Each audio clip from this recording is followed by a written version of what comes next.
Saudações.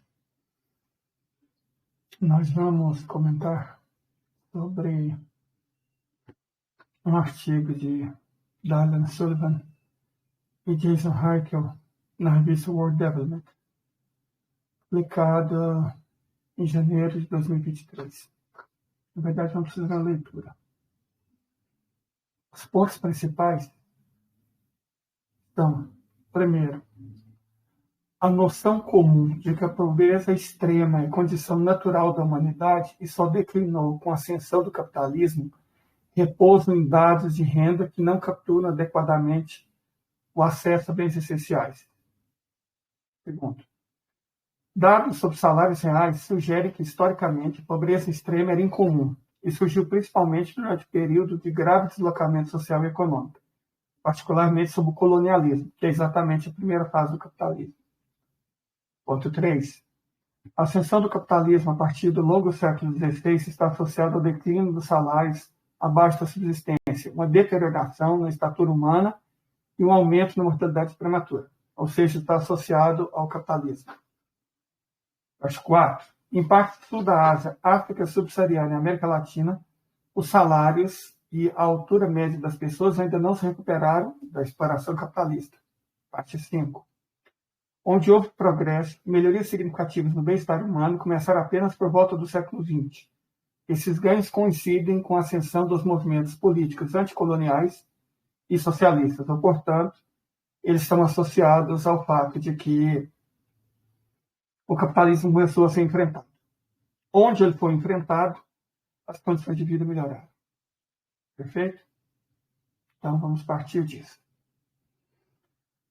A narrativa padrão, voltada para o público sobre a pobreza extrema global, definida como a incapacidade de acessar bens essenciais como alimentos, sustenta que a destituição absoluta generalizada é a condição natural da humanidade e que a ascensão do capitalismo proporcionou uma redução constante e dramática na pobreza global ao longo do tempo. Vários autores falaram com todo perdão essa merda. Christoph em 2019, Pinker em 2018, Hadley em 2015, Rosling em 2018, Jeremy Sachs em 2005. Todavia, essa narrativa se baseia em grande parte em gráfico que foi desenvolvido pela primeira vez por Ravalio em 2016, usando dados históricos extraídos de um artigo de Bourguignon e Morrison, de 2002. Nós vamos colocar isso aqui no nosso canal. Porque uma coisa interessante aqui do nosso pequeno canalzinho, que atingiu 2.000 membros no YouTube e 657 no Telegram, e já temos 11.600 no Twitter, é que diferente dos bolsominions, dos direitistas, desses liberais, né? A gente trabalha com dados, trabalha com fatos. Perfeito? A gente valoriza o fato.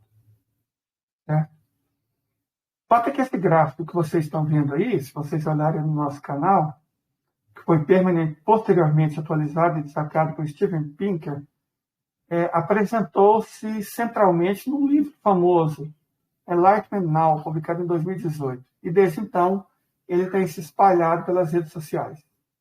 Certo? Bom, a imagem dá a impressão que 90% da humanidade estava em pobreza extrema antes de 1800.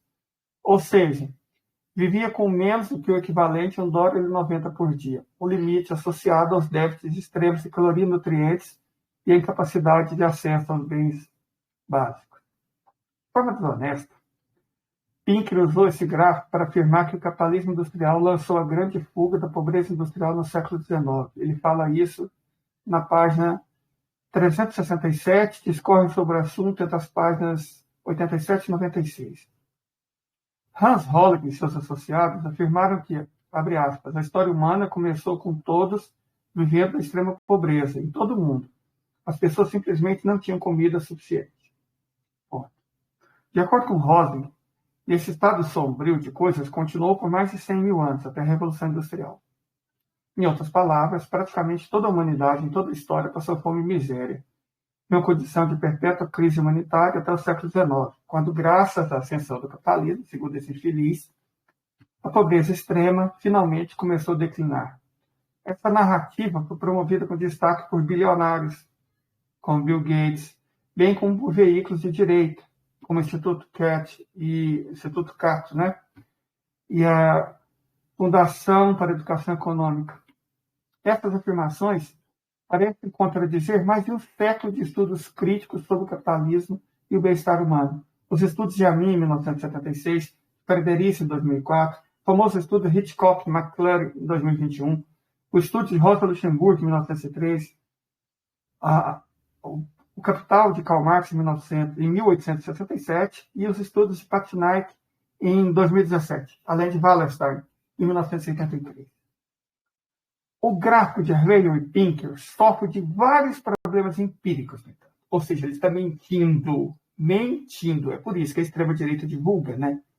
A narrativa da direita não se sustenta com a verdade, somente com a mentira. E aqui, se vocês quiserem, eu vou deixar todos esses estudos disponíveis. Quem quiser, é só me procurar. A gente não vai deixar essa direita mentirosa, esses defensores do capitalismo, mentirosos, prosperar com a narrativa que é falsa. Certo? Eles enganam as pessoas, eles sabem que estão enganando, eles são mentirosos. Mas voltando para o assunto. A primeira coisa a observar é que esse gráfico depende de dois tipos diferentes de dados. Para o período de 1981 até o presente, ele usa inquéritos nacionais de amostra domiciliares, capturam renda, bem como alguns bens que não são mercadorias, né, derivados de atividades de subsistência e sistemas de provisão social. Bens não monetários, representados em termos monetários, ou seja, por paridade de poder de compra.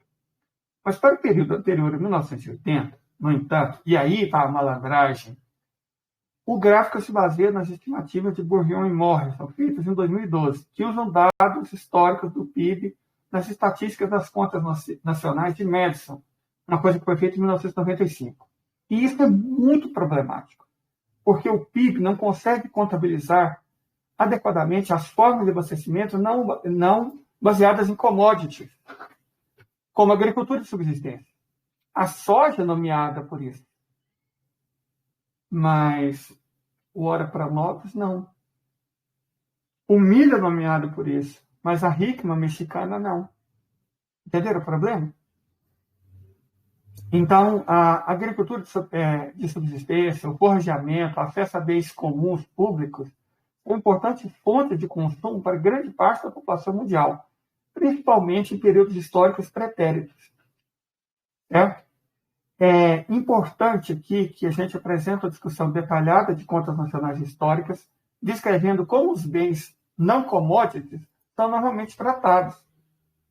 Ou seja, como eles são tratados? Eles são ignorados, o que é muito conveniente para quem divulga essas mentiras, como Bourdieu e Morrison. Okay? É fácil também demonstrar que o uso desses dados por Bourdieu e Morrison para estimar a pobreza esbarra em vários problemas metodológicos. Mas, para resumir brevemente, ambos usam as taxas de crescimento per capita como um proxy para mudanças no consumo de famílias ao longo do tempo, assumindo que os dois se movem juntos. Mas isso é uma bobagem. A gente sabe empiricamente que não é assim. E, de fato, as taxas de crescimento desses dois dados tendem a diferir bastante. Nós temos o famoso estudo de Ferreira, em 2015, e de Ditton, em 2001, que demonstra isso. O próprio Ravalion, num momento de rara honestidade intelectual, reconhece. Existem problemas bem conhecidos, abre aspas, né, na medição de produtos legais, informais, domésticos e subsistências para as economias em desenvolvimento e em transição. À medida que uma economia se desenvolve, as atividades de produção familiar não são mais medidas e tornam-se formalizadas, conferindo viés ascendente à taxa de crescimento de produção relativa às taxas de crescimento de consumo. Diante disso, o crescimento do consumo de produção não pode ser usado como proxy para a mudança de consumo das famílias pobres. Isso é particularmente verdadeiro para o período de 1820 e 1950, no qual grande parte do mundo foi caracterizado pela colonização, destruição de economia de subsistências e cerceamento de bens comuns. O capitalismo fez isso. O famoso estudo de Dunaway, em 2010, mostra isso com clareza. Essas intervenções podem ter aumentado o PIB por meio da expansão da mercantilização, ou seja, Aumentou o PIB por quê? Porque o que sempre existia foi transformado em commodity, ou seja, em mercadoria. Então, a mercantilização da produção capitalista restringiu o acesso aos meios de subsistência. Ou, para usar a linguagem de Ravalion, a produção foi forçosamente formalizada, o que deveríamos esperar que causasse o viés de alta nas taxas de crescimento. Certo? Ou seja, isso é uma mentira. Se uma floresta cercada para extração de madeira ou fazenda de subsistência são derrubadas e substituídas por plantação de algodão, o PIB sobe. Mas isso não nos diz nada sobre a comunidade local que perdeu o acesso aos seus meios de subsistência. Não tem mais acesso à floresta, nem acesso aos alimentos. Os impactos no meio de subsistência são varridos para debaixo do tapete da estatística mentirosa. Por exemplo, as contas nacionais históricas sugerem que o PIB per capita das Filipinas, ocupado pela Espanha, aumentou mais de 15% entre 1820 e 1902, no estudo de Bolt e Van Zarden, publicado em 2020. Todavia, os registros paroquiais indicam que esse foi um período de enorme aumento da mortalidade, devido à deterioração geral dos meios de subsistência dos camponeses, que foi uma consequência rápida da comercialização da agricultura camponesa.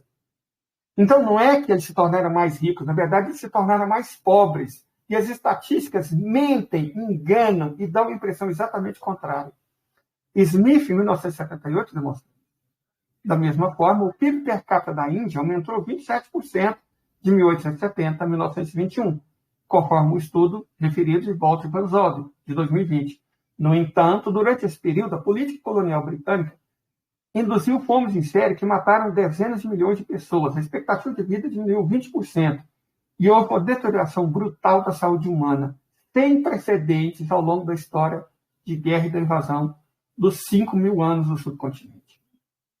Os dados do PIB obscurecem essa miséria imensa que o capitalismo levou e dão a impressão de que o bem-estar aumentou. Então, não é que o capitalismo fez as coisas melhorarem, ele fez as coisas piorarem muito. Só que ele conseguiu manipular as estatísticas para dar uma impressão exatamente ao contrário do que realmente aconteceu. É só você comparar os dados do PIB com os dados de mortalidade infantil, morte por doença, desnutrição que você mede na altura média das pessoas. Ou seja, esse povo está mentindo, são mentirosos. O segundo problema com esse gráfico mentiroso tem a ver com a dependência da linha de pobreza do Banco Mundial, de $1,90 em paridade de poder de compra ao dia. Essa abordagem vem sendo criticada há muitos anos, por exemplo, por Allen, em 2017, e por Red Pog, em 2010. Os equivalentes de paridade de poder de compra são calculados com base nos preços de toda a economia, enquanto o que importa para fins de avaliação da pobreza são os preços dos bens essenciais necessários para atender às necessidades básicas, como alimentação, habitação e combustível. Lane, no caso. Para corrigir isso, historiadores econômicos como Allen, em 2017 e 2020, Matsus, em 2017 e 2021, desenvolveram uma abordagem alternativa muito interessante. Eles usaram dados de preços para calcular a linha da pobreza de necessidades básicas, vamos chamar de BNPL, que consistentemente permite que as pessoas consumam 2.100 calorias por dia, 50 gramas de proteína, 34 gramas de gordura e várias vitaminas e minerais. Tudo a partir de alimentos disponíveis mais baratos, além de alguns itens não alimentícios, como roupa, habitação, lenha e iluminação. O conteúdo dessa cesta de subsistência não é estritamente definido, mas pode mudar à medida que os preços mudam, para que as pessoas possam atender essas necessidades de nutrientes com menor custo. Os resultados desse método demonstram que muitas vezes há uma divergência muito grande entre a taxa de pobreza definida pelo método de 1,90 do Banco Mundial, uma instituição de Bretton Woods, e o BNPL. Considere o caso da China, por exemplo. De acordo com o método do Banco Mundial, de $1,90, a taxa de pobreza na China caiu de 66% em 1990 para 19% em 2005, sugerindo que as reformas capitalistas produziram melhorias dramáticas. O estudo mentiroso do Banco Mundial de 2021 mostra isso. No entanto, se a gente medir os rendimentos básicos em relação ao BNPL, a gente verifica que a pobreza, na verdade, aumentou nesse período. De 0,2 em 1990, um dos valores mais baixos da história humana, para 24% em 2005, com um pico de 68% em 1995. O que significa, esses dados são imotos, o dado de 2021. O que significa que aquela conversinha, Mao Zedong, que a China era pobre e atrasada, Deng Xiaoping levou o capitalismo e a riqueza para a China, isso é mentiroso, falso, enganador, não se apoia em dados. Quer dizer, se apoia em dados, mas é mentiroso em dados do Banco Mundial. E a gente tem como mostrar isso. Perfeito? Só você nos pedir esse estudo. Certo? Vamos desmascarar a mentira. Meu canal tem pouca gente e eu não tenho tanto alcance assim. Mas cada pessoa que me assiste pode divulgar. Certo? Então, a informação é nossa arma mais barata. Eu consigo usar o horário do almoço para trabalhar e para conseguir produzir alguma coisa. Para que reverta essa mentiralhada que os liberais divulgam. De toda forma, voltando, isso reflete o aumento no preço relativo dos alimentos à medida que o sistema de abastecimento socialista da China foi desmantelado. Li, em 2016, demonstrou isso. É provável que algo semelhante tenha ocorrido em todo o sul global durante o século XIX, quando as intervenções coloniais minaram os sistemas comunitários de abastecimento. Como resultado, a linha de paridade do poder de compra de $1,90 reflete uma mudança de padrão de bem-estar durante o período que o gráfico de Revelio e Pinker se refere, mas que é mentiroso. E, finalmente, a terceira alimentação desse gráfico é sua data de início, 1820. O gráfico tem sido usado para contar uma história sobre o capitalismo, mas a economia capitalista mundial não começou em 1820. Ela foi estabelecida no século XV.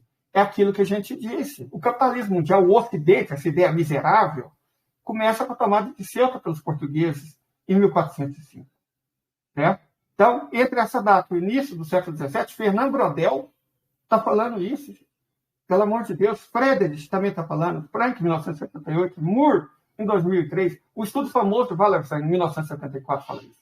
Em outras palavras, o gráfico mentiroso excluiu propositadamente 300 anos de história, no mínimo.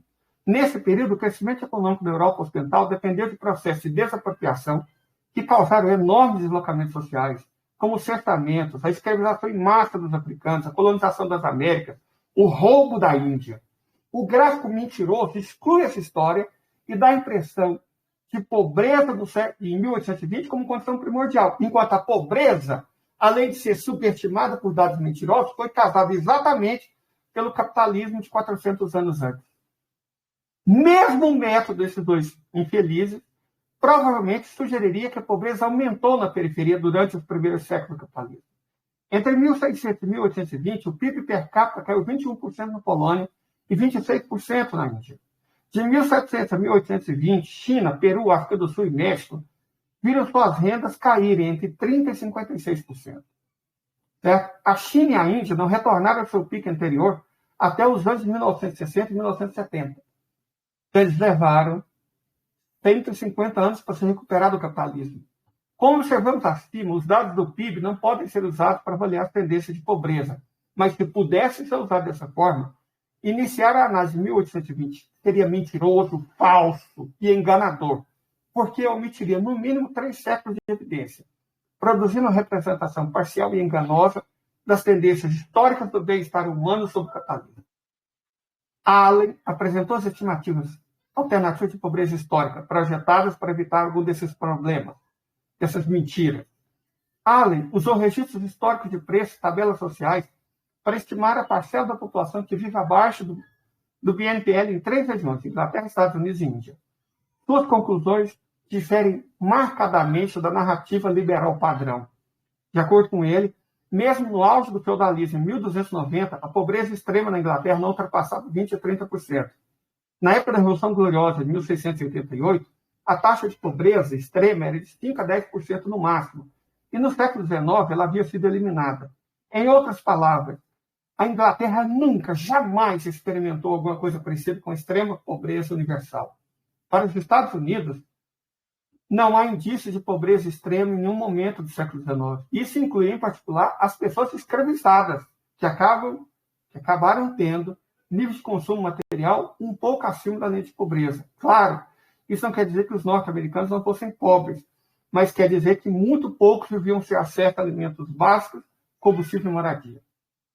Para estimar a taxa de pobreza extrema na Índia, Allen se baseia na pesquisa de consumo realizada pela Companhia Britânica da Índia Oriental, na região de Bihar. Ele constata que, em 1810, 23% dos indianos viviam abaixo da linha da pobreza. Ele também aponta que os salários reais dos indianos eram os mais baixos naquela época, do que sob o reinado de Akbar, no século XVI. Ou seja, o colonialismo fez eles empobrecerem. Com base nos salários reais, ele estimou que a taxa de pobreza na Índia, por volta de 1600, pode ter estado no mesmo nível de partes em desenvolvimento da Europa Ocidental. A julgar pela estimativa dele para a Inglaterra em 1688, isso sugere que a Índia mogul pode ter tido uma taxa de pobreza de apenas 5 a 10%. Isso significa que a pobreza na Índia aumentou muito sob o domínio britânico. E as taxas de pobreza extremas reveladas pela pesquisa de consumo familiar na década de 1980 são um fenômeno moderno, um desenvolvimento da era colonial, ou seja, a miséria é um produto do capitalismo.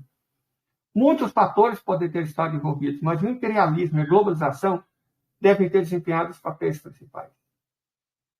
Perfeito? Essa série de dados deve ser tratada com cautela, uma série do Banco Mundial de 1977 a 2011, porque o valor de 1.600 é baseado em evidências indiretas de salários reais, e o valor de 1.810 para Bihar pode não ser representativo do restante da Índia. Tranquilo? Então, mesmo assim, o que a gente consegue perceber, de verdade, é que a pobreza extrema, eu vou até postar esse gráfico aqui no nosso canal no Telegram, porque nós não temos o software para colocar isso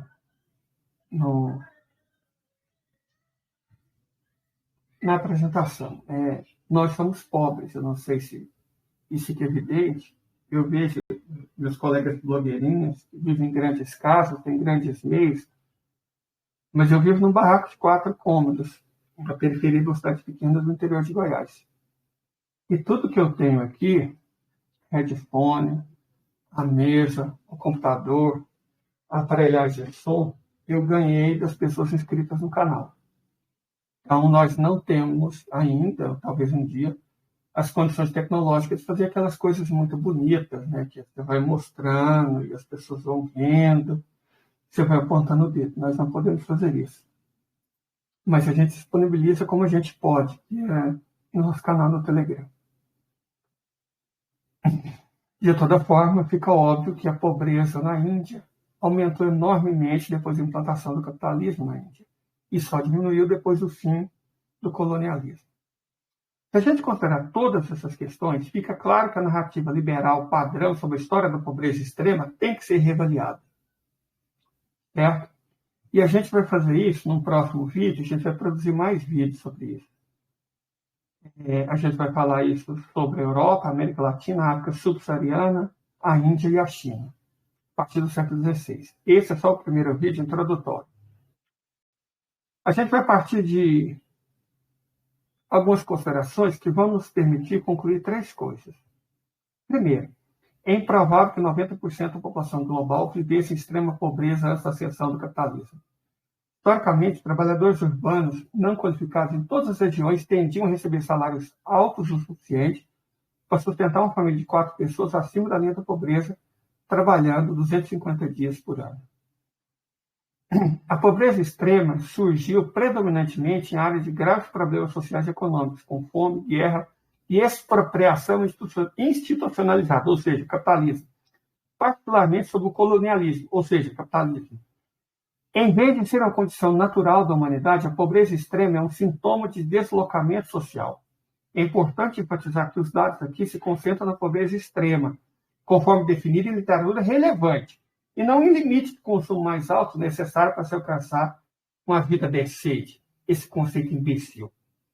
Segunda conclusão é que a ascensão do capitalismo coincidiu com a deterioração do bem-estar humano. Então, não é que depois do capitalismo as coisas melhoraram. Foi exatamente o contrário que aconteceu. Em todas as regiões estudadas, a incorporação ao sistema mundo capitalista foi associada a declínio de salário para níveis abaixo da subsistência, a uma deterioração da estatura humana, ou seja, as pessoas foram se tornando mais baixas, e um aumento acentuado da mortalidade infantil, o que significa que a mortalidade infantil cresceu enormemente e a expectativa de vida caiu. Em regiões da América Latina, África subsaariana e subcontinente indiano, as métricas de bem-estar social ainda não se recuperaram do inferno que o capitalismo levou para elas. E o Ocidente, a Europa. A terceira conclusão é que aquelas regiões em que o progresso aconteceu, em oposição à recuperação de um período anterior de miséria, essa recuperação começou muito mais tarde do que sugere o gráfico de Herbalion e Pinker. Das regiões centrais do noroeste da Europa, vamos falar, por exemplo, a Suécia, Noruega, Dinamarca, Alemanha, os padrões de bem-estar só começaram a melhorar a partir da década de 1880, 400 anos depois do surgimento do capitalismo. Na periferia e na semi-periferia, o progresso começou no meados do século XX, somente depois que se livraram no colonialismo. Mas pesquisas são necessárias para estabelecer os fatores causais dessa melhoria, né? Mas os dados existentes indicam que o progresso foi alcançado com a ascensão do trabalho organizado, do movimento anticolonial e de movimentos sociais progressistas, que organizaram a produção para atender às necessidades humanas, redistribuir a riqueza e investir em sistemas de abastecimento público, ou seja, coisas absolutamente antiliberais. A partir do momento que o liberalismo pôde começar a ser combatido, a pobreza começou a ser diminuída, começou a cair. E esse é o fato. O gráfico famosinho, a afirmativa famosinha, são ambos mentirosos. Esse é o primeiro dos vídeos que a gente vai fazer, o trabalho de Sullivan, e a gente vai demonstrar ao longo de vídeos como esse, então, né, não são vídeos longos, são vídeos até curtos, que os liberais, como sempre, estão mentindo. Perfeito? Estão manipulando dados, estão enganando. E o que a gente pode fazer por hora é desmascarar essa mentira. Ok? De toda forma, muito obrigado. Curta, compartilhe, se inscreva no canal.